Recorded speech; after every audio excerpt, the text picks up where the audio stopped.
Good afternoon, K1 community. Jeff Wiggum. Acts 10, this is the reading portion. We'll at least get started.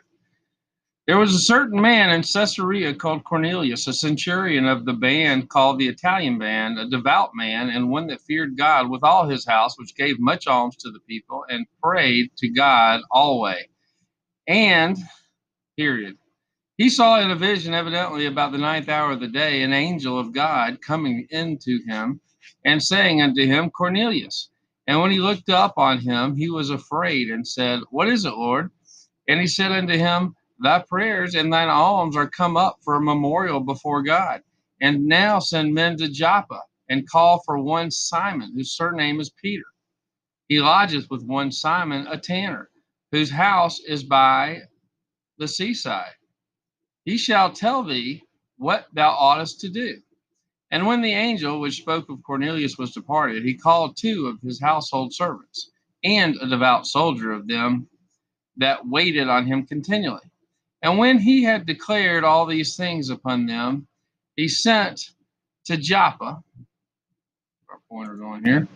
He sent them to Joppa. I think he also, anyway, on the morrow, as they went on their journey and drew nigh to the city, Peter went up upon the housetop to pray about the sixth hour.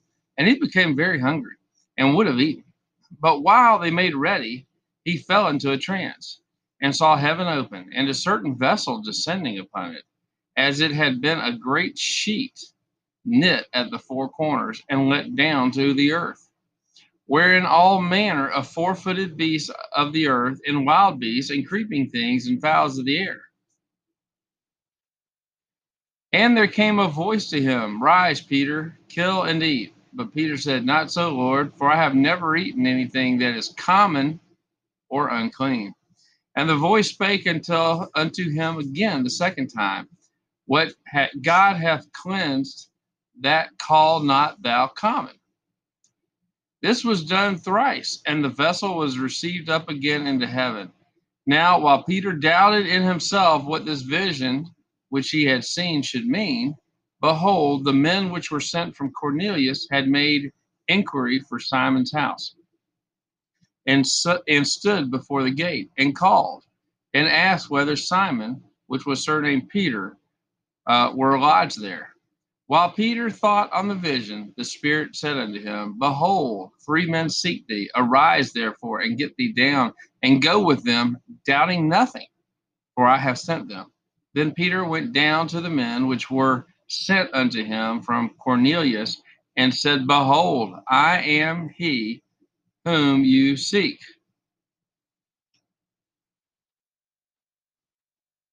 What is the cause wherefore you are come?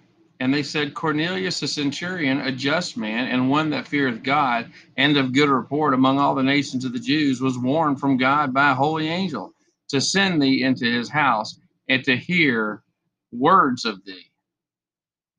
Then called them in, and lodged them.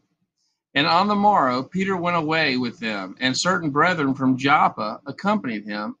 And the morrow after, they entered into Caesarea. And Cornelius waited for them, and he had called together his kinsmen and near friends. And as Peter was coming in, Cornelius met him and fell down at his feet and worshipped him. But Peter took him up, saying, Stand up, I myself also am a man. So we'll stop there at verse 25. And read the second part next. What we really have here is that this is Caesarea, Roman. It's a Roman world right now. Peter is seeing an amazing thing. We got this idea of clean or holy, and common or unclean. And God's making a point of it with him. Even though he was hungry and told him to kill and eat, I think we're going to be talking about Gentiles, common or unclean humans. So that's where we're going to pick up next time.